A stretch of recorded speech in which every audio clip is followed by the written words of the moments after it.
Thanks so much, Ray, and can only echo John's words of appreciation and total respect to Ray and the organization for putting this together.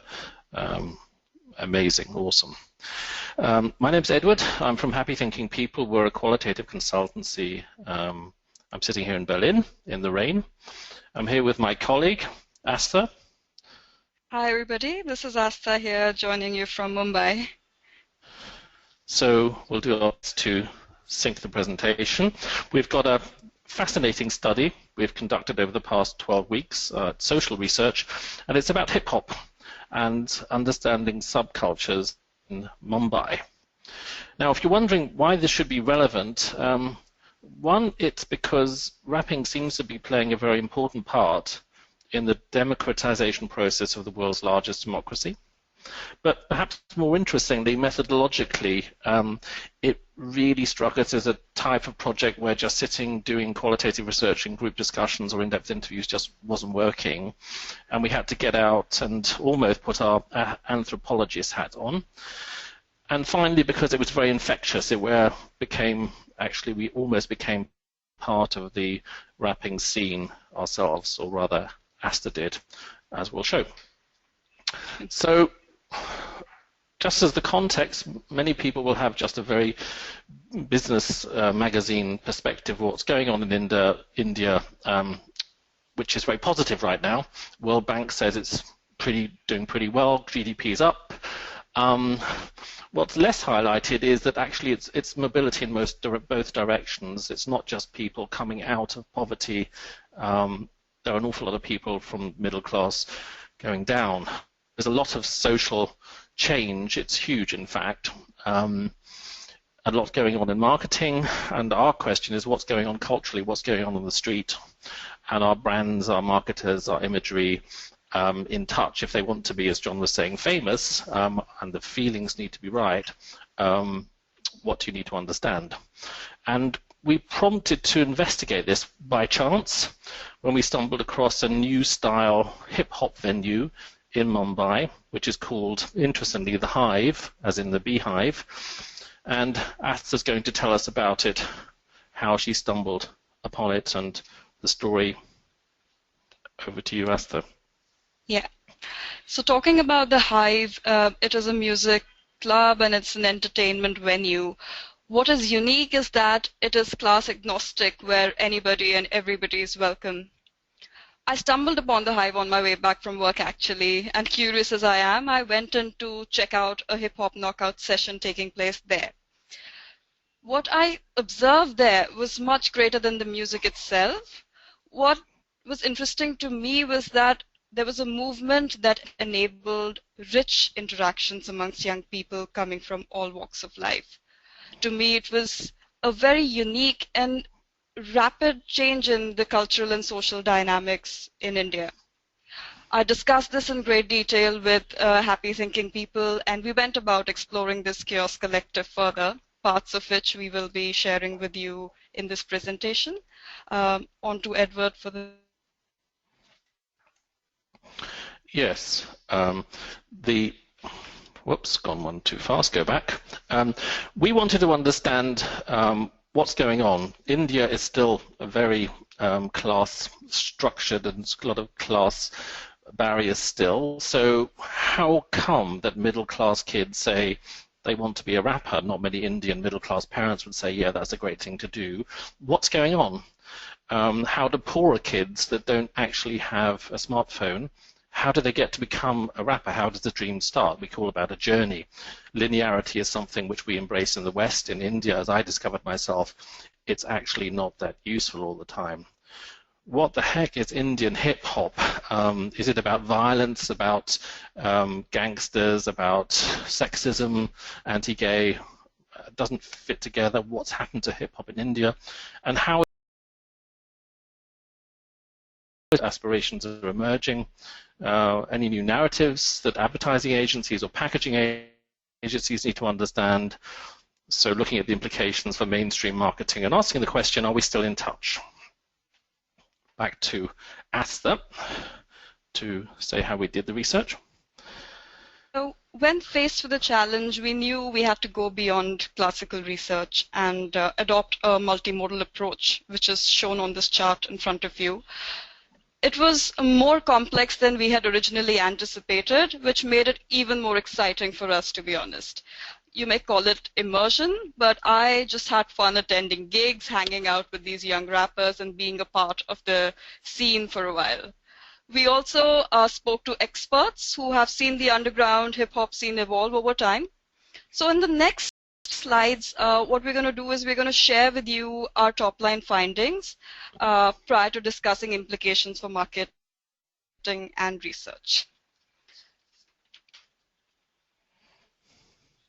Next slide, please. Thank you. Yes, so in front of you, you see this is actually not a theoretical model, so to say. These are the two mechanisms supporting each other that we observed. So, you know, the Indian underground hip-hop is quite unique and culturally adapted, is what we understand. The underlying psychology shown in chart 1 is kind of common between American and Indian hip-hop. But where Indian hip-hop differs is in our system 2, where there is a specific sense of optimism, solidarity, and hope. It is about saving face, it's about connecting with each other, and all in all, it's about inspiration. There is greater respect towards diversity, towards gender, income and class disparity, with a strong collective emphasis on alleviating systemic social issues and bringing issues that were not spoken of earlier to surface. Moving on to our next slide. Narratives of the underground. What these rappers are saying are very, very relevant, these narratives that they're mentioning. The rapper you see in front of you, he has taken on a persona, which is quite interesting and positive in itself, because through this persona, he's bringing out issues that he wouldn't be otherwise talking about. So on the first chart you see he's talking about equality and also about carrying a 100-rupee bill with him at all times, which cues bribery, corruption experienced by each strata of Indian society in different ways, of course. Moving on to the next slide, this is a more visual depiction. It quickly brings out the disconnect between the mainstream and the culturally relevant underground hip-hop. On the second chart, you see a rapper standing outside his own house. He's talking about locally and socially relevant topics. In the lyrics, you see he's talking about a mill that was burned down deliberately to build a luxury mall for profit, displacing workers as a result.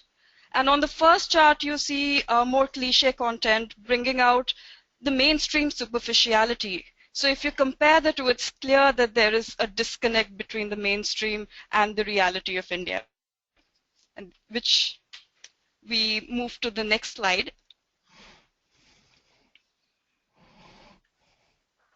So what this disconnect has actually done is that it has created a vacuum. And this vacuum was created due to a lack of authentic voices in mainstream media, especially from the lower income strata of society. Underground hip-hop filled that vacuum by bringing voices across the divide together through music and musical storytelling. This is the birth of new subcultures. So here you see two boys dressed alike. On one child is a child middle-class family and another one is from a low-income family. It is not easy to set them apart in this photo, which is quite a new and rare thing in India. This also means that traditional classification of individuals is also a little outdated and quickly crossing class now in India. Mindsets are shifting rapidly. But it is a complex, sensitive example. I met a tough-looking rapper with gold chain, and he told me that he actually borrowed it from his mother. So things are changing very quickly. The pace of change is quite fast, and which brings us to technology. The role of internet as an enabler here cannot be undermined. Internet is, if you may, become like a way to go beyond parental authority and influence. The youth is now going beyond familial thinking and creating their own unique identity. It is also a tool to overcome geographical and social constraints, which are huge barriers to social mobility and equality here. Here we see internet as an enabler of greater social interactions and a way to stay in touch with one another. So these are just some of the key findings. We have many more, and we'd be happy to share these findings with you offline if you like. But the study it came with its own set of challenges. As we realized that appearances are often quite deceptive, it was more important than ever to have an insider position and to gain trust of the community that we're trying to study. Part of this was studying rap texts, following underground artists via social media. We also had to get accustomed to gigs and interviews getting cancelled the last minute, which meant that we had to stay calm and try to work things out instead of blowing a fuse or panicking. Low-income kids were very hard to reach through mobile and through internet. At times, I had to actually go and physically scout for these artists in the neighborhood. So we had to naturally build in a lot of flexibility for fieldwork and a lot of patience executing this research. But if we look beyond limitations, it offers interesting implications and opportunities for research and marketing, which Edward will take you through. Yep, thanks, Aastha, and that's indeed the case. Our main questions were, are advertising agencies, pack designers, brand owners actually in touch with what's going on? Are they doing enough ethnographies to understand the new themes, the new narratives that resonate in, I'd call this tomorrow's mainstream. So we're working at the edges of mainstream positioning and finding new slangs, new dialects, which are all mashed up. I don't know how many individual dialects there are in India, but there are a lot. With music, it doesn't matter so much because the emotions carry it. And very interestingly, there were also female rappers, and the women's voices are coming through, raising issues in social contexts that are far, far more resonant than the more superficial topics of I've got a nice car, you look attractive, why don't we have a nice time together? And the danger, of course, is for brands that you become out of touch by just listening to the mainstream and having what behavioral economists would call present focus bias. There were plenty of opportunities for research, and I think that many of us feel that the experiential is essential in understanding context and emotion. We have to get out of our offices more, even if it's raining, which it is here in Berlin. Groups and in-depths have a role, definitely, but when it's socially complex issues, observation is absolutely key. Participation is almost key, and almost eroding the gap between the subject and the object. And importantly, we feel this strongly here, ask less questions.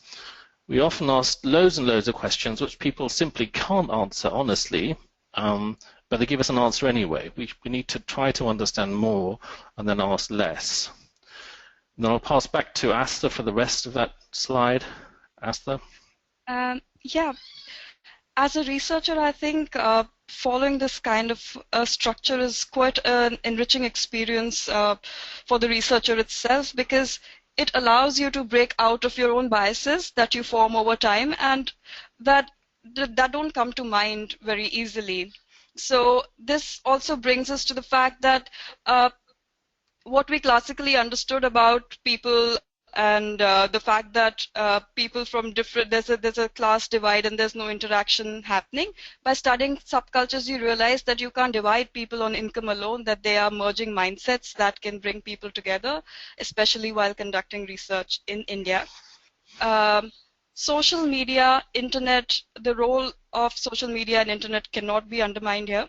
And the fact that in low-income communities, reaching out to people via social media and internet is still a challenge. Edward, would you like to add something to it? Yeah, that's it. I think for me it was a great learning process. It was super fun, and it stressed the the need to go with the flow more, to have research design that is not completely timed out, so that you can embrace the word obliquity or non-linearity and not get yourself into a terrible sweat, which is what I sometimes do. And the final word goes back to Aastha. Yes, for me, I would say all in all, it has been a great learning process and a lot of fun. It has made clear to me how infectious research can really be. But the challenge here was to maintain my objectivity and clarity and not going off balance while I was trying to immerse myself and studying the environment and becoming a part of the environment that I was trying to study. So I kind of dealt with that by zooming in and out of the environment to maintain my objectivity. And now I can say that at least through this research, it's possible to conduct immersive research while maintaining a certain degree of objectivity. You can still get rich insights and rich results by zooming in and out constantly of the environment. So that's it. Back to you, Ray. Thank you, everybody, for listening. Thank you.